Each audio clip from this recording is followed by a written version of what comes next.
Bismillahirrahmanirrahim. Assalamualaikum warahmatullahi wabarakatuh. Halo teman-teman semuanya, kembali lagi dengan saya Wahyu Ramadan, mahasiswa Universitas Pancasakti, program studi akuntansi kelas reguler plus semester 2, dengan nomor induk mahasiswa 29021500016.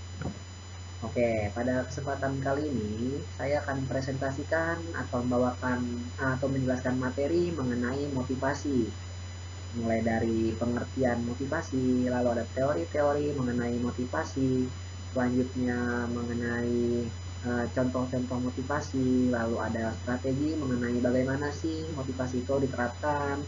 Uh, nah, nantinya motivasi ini akan selalu berkaitan dengan perilaku dalam berorganisasi. Oke, video ini saya buat untuk memenuhi tugas penilaian ujian tengah semester mata kuliah perilaku organisasi dengan dosen pengampunya Bapak Rahmat Pramukti, SE, MSc. Oke, kita langsung masuk ke materinya nih. Di sini ada motivasi pembahasannya. Kita masuk ke pengertiannya dulu. Di sini ada pengertian nih. Pengertian motivasi itu apa sih? Nah, motivasi di sini dapat diartikan sebagai suatu proses yang menjelaskan mengenai kekuatan, arah, dan ketekunan seseorang dalam upaya untuk mencapai tujuan. Di sini nih diartikan sebagai suatu proses mengenai kekuatan, arah, dan ketekunan dalam mencapai suatu tujuannya. Di sini ada tiga kata yang ditekankan, yaitu kekuatan, arah, dan ketekunan seseorang dalam mencapai tujuannya. Oke, lalu kekuatan, arah, dan ketekunan yang maksudnya itu apa sih di dalam motivasi ini? Itu sudah dibahas nih. Yang pertama ada kekuatan. Kekuatan dalam motivasi itu diartikan sebagai gambaran seberapa kerasnya seseorang dalam berusaha dalam mencapai tujuannya. Lalu di situ ada yang kedua ada direction atau arah, diartikan sebagai pertimbangan suatu mutu atau upaya agar sejalan dengan kekuatannya. Lalu yang ketiga ada ketekunan persisten dalam motivasi diartikan sebagai pengatur seberapa lama seseorang dapat mempertahankan upayanya. Di sini jelas nih, kekuatan dan arah serta ketekunan itu saling berhubungan, saling berkorelasi dalam motivasi. Artinya dengan kekuatan lalu ada arah dan ketekunan itu uh, selaras dengan apa pengertian dari motivasi tadi, yaitu upaya seorang dalam mencapai suatu tujuannya.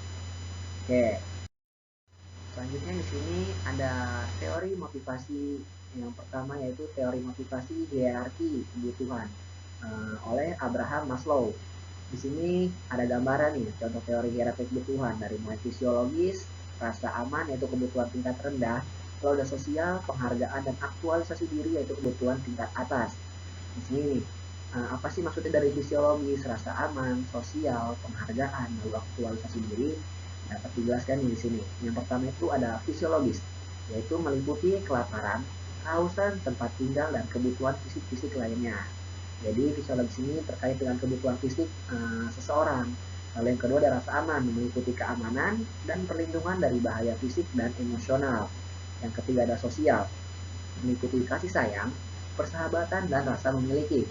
Lalu yang keempat ada penghargaan, terdiri dari faktor internal, misalnya rasa harga diri, kemandirian, dan faktor eksternalnya, misalnya status, pengakuan, dan sebuah perhatian. Yang terakhir ada aktualisasi diri, yaitu dorongan yang mampu membentuk seseorang untuk menjadi apa atau meliputi pertumbuhan, pencapaian, dan pemulihan diri. Di sini jelas nilai fisiologis, rasa aman sosial itu akan menghasilkan sebuah penghargaan yang nantinya akan memunculkan dorongan atau aktualisasi diri dalam membentuk seseorang yang untuk membentuk menjadi apa, mengikuti pertumbuhannya serta pencapaiannya.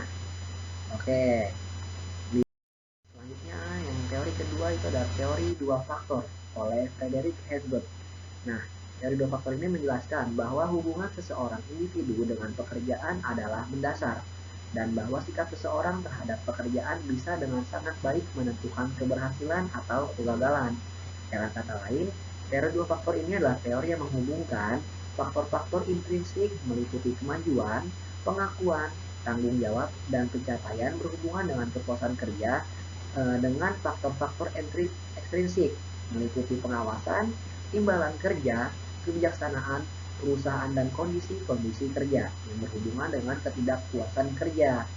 Nah, dari teori dua faktor ini menjelaskan bahwa hubungan seseorang individu dengan pekerjaan meliputi faktor intrinsik dan meliputi faktor ekstrinsik. Nah, selanjutnya ada teori yang ketiga. Di sini teori ketiga itu adalah teori kebutuhan oleh David McClelland. Di sini teori kebutuhan ini berfokus pada tiga aspek. Yang pertama ada kebutuhan pencapaian. Maksudnya adalah dorongan untuk melebihi atau mencapai standar-standar, berusaha keras untuk berhasil. Individu nantinya akan lebih berjuang untuk memperoleh pencapaian pribadi daripada memperoleh penghargaan. Di sini individu dengan prestasi tinggi membedakan diri mereka dari individu lain menurut keinginan mereka untuk melakukan hal-hal dengan lebih baik. Lalu aspek kedua adalah kebutuhan kekuatan. Nah, kebutuhan kekuatan ini untuk membuat individu berperilaku sedemikian rupa sehingga mereka tidak akan berperilaku sebaliknya. Keinginan untuk memiliki pengaruh menjadi yang berpengaruh dan mengendalikan individu lain. Nah, aspek yang ketiga itu adalah kebutuhan hubungan.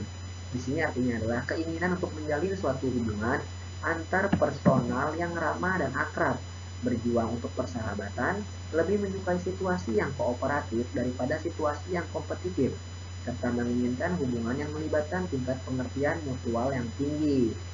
Nih, teori tadi sudah tiga kebutuhan, sudah ada tiga teori, dari teori hierarki, teori dua faktor, dan teori kebutuhan. Lalu, selanjutnya ada teori efektivitas diri oleh Albert Bandura.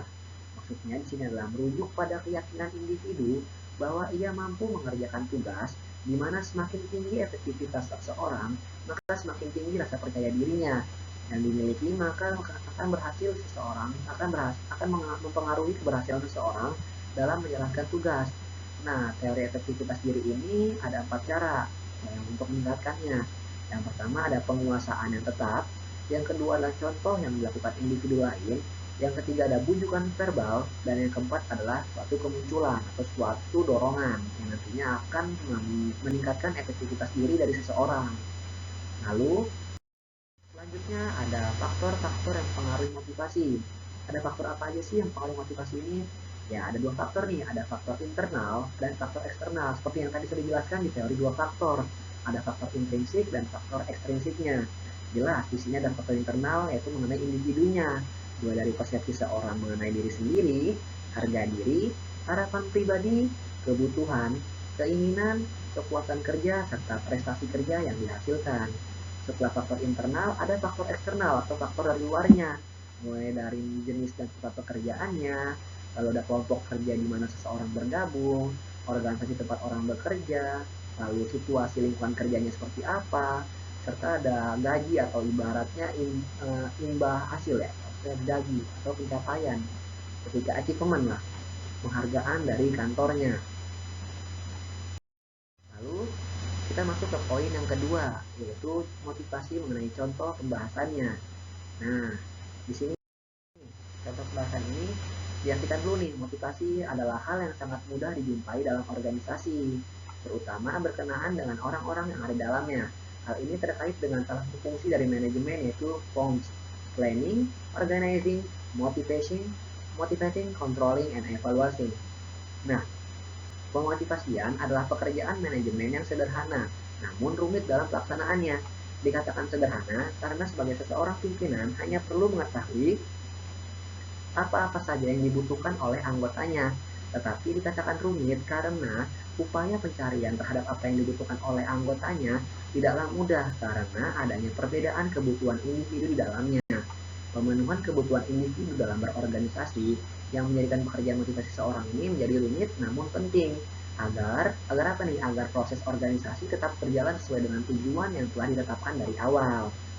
Nah, selanjutnya, motivasi ini merupakan akibat dari interaksi individu dengan situasi, baik situasi internal maupun situasi eksternalnya. Nah, motivasi ini terkadang ditangkap berbeda oleh sebagian pimpinan. Ada pimpinan yang menganggap motivasi sebagai sebuah ciri individu, di mana ada individu yang memilikinya dan ada pula yang tidak. Namun dalam pekerjaan, beberapa pimpinan mengasumsikan bahwa anggota yang tampak kurang motivasi dianggap sebagai pemalas. Sebaliknya, anggota yang memiliki motivasi tinggi dianggap sebagai anggota yang rajin. Padahal sebenarnya nggak demikian, karena Anggota-anggota tersebut memiliki motivasi yang berbeda yang mendasari perilakunya. Sebagai contoh nih, di sini ada seseorang akuntan akan cepat bosan dalam menghitung neraca perusahaan, tapi dia tidak pernah bosan bahkan dengan teliti akan menghitung neraca keuangan pribadinya. Lalu contoh keduanya di sini dia analogikan sebagai seseorang telemarketing, pastilah merasa cepat bosan ketika menelpon kliennya untuk menawarkan produk. Namun, pastinya dia akan merasa nyaman menelpon berjam-jam ketika berbicara dengan sahabat, keluarga, bahkan kekasihnya. Nah, masuk ke poin yang ketiga, strategi penerapannya. Di mana sih strategi penerapan motivasi? Gimana sih cara pimpinan untuk menerapkan motivasinya terhadap bawahan-bawahannya? Sini jelaskan nih. Motivasi, strategi yang dapat diterapkan oleh pimpinan dalam hal yang berkaitan dengan motivasi. Yang pertama, ada memotivasi anggota organisasi dengan memotivasi diri sendiri. Maksudnya apa sih? Nah, poin pertama ini diartikan sebagai sebuah tempat yang bagus untuk mulai belajar tentang motivasi adalah belajar untuk mulai memahami motivasi diri sendiri. Jika pimpinan antusias tentang pekerjaannya, maka itu jauh lebih mudah untuk melakukan pemotivasian terhadap anggota organisasi lainnya. Yang kedua, selalu bekerja untuk menyelaraskan tujuan organisasi dengan tujuan anggota. Poin kedua ini diartikan sebagai tujuan anggota seseorang dengan tujuan anggota yang tidak selaras dengan tujuan organisasi, pasti akan terjadi penyimpangan sehingga organisasi tidak dapat berjalan dengan baik. Oleh karena itu, tugas pimpinan adalah menyelaraskan tujuan dari anggota-anggotanya. Tujuan organisasi yang telah ditetapkan hendaknya spesifik, terukur, dan dapat diterima, realistis, serta tepat waktu, dan memperluas kemampuan dan hingga bermanfaat untuk mereka yang terlibat atau smarter, yakni spesifik, measurable, acceptable, realistic, timely, extending of capability, and rewarding to those involved. Nah, poin yang ketiga dalam strategi yang dapat diterapkan oleh pimpinan adalah mengakui bahwa motivasi kerja yang mendukung adalah suatu proses, bukan tugas. Nah, sebuah organisasi berubah sepanjang waktu, seperti halnya manusia. Memang itu adalah proses yang berkelanjutan untuk mempertahankan lingkungan di mana setiap orang bisa memotivasi diri. Jika pimpinan melihat motivasi anggota sebagai proses yang terus berjalan, maka pimpinan akan jauh lebih dipenuhi dan akan termotivasi sendiri. Lalu poin yang keempat adalah dukung motivasi anggota organisasi dengan menggunakan sistem organisasi, misalnya adanya kebijakan dan prosedur. Nah, seseorang mengandalkan hubungan interpersonal yang kuat dengan anggota untuk memotivasinya. Sifat hubungan ini dapat berubah-ubah. Misalnya, selama masa stres, sebaiknya menggunakan sistem yang handal dan komprehensif di dalam organisasi untuk membantu memotivasi anggota-anggotanya. Misalnya, menetapkan sistem kompensasi, sistem kinerja, kebijakan organisasi dan prosedur, serta lain-lain untuk mendukung motivasi mereka. Nah, kita masuk nih ke poin ringkasan atau kesimpulan pembahasan, mulai dari pengertian motivasi tadi di awal, lalu ada contoh-contoh motivasi, lalu ada strategi pimpinan yang dapat diterapkan atau diharapkan pimpinan dapat menerapkannya. Nah, sini diperoleh kesimpulan oleh ringkasan, motivasi dimaknai sebagai dorongan yang didasari kemampuan seseorang dalam memenuhi kebutuhannya. Sedangkan pemotivasian dimaknai sebagai upaya untuk mendorong seseorang dalam memenuhi kebutuhan tersebut. Seseorang akan termotivasi untuk berperilaku sedemikian rupa dikarenakan memiliki tujuan. Dalam proses motivasi, dorongan dalam diri seseorang menghasilkan upaya untuk melakukan sesuatu. Upaya itu dilakukan bila seseorang merasa mampu dan begitu tujuan tercapai, maka motivasi akan menurun. Kebutuhan menjadi dasar setiap motivasi, di mana kebutuhan yang dipenuhi berawal dari kebutuhan seseorang sebagai makhluk hidup hingga kebutuhan seseorang sebagai manusia. Maslow mengklasifikasikan tahapan kebutuhan dalam hierarki kebutuhan, sementara Herzberg menyebut iklim sehat sebagai kebutuhan dasar dan penghargaan serta aktualisasi diri sebagai motivator. Tiap orang sangat termotivasi untuk berperilaku dalam cara yang dapat memenuhi kebutuhannya, dan kunci keberhasilan pemimpin terletak pada kemampuan bagaimana seseorang pemimpin dapat memotivasi anggota organisasi dalam usaha untuk memenuhi dan mendukung kebutuhan agar tujuan organisasi dapat tercapai. Oke, teman-teman, sekian presentasi, sekian penjelasan materi mengenai motivasi. Kurang lebihnya mohon maaf bila ada kata-kata yang tidak berkenan. Saya akhiri, wabillahi taufiq wal hidayah. Wassalamualaikum warahmatullahi wabarakatuh. Terima kasih.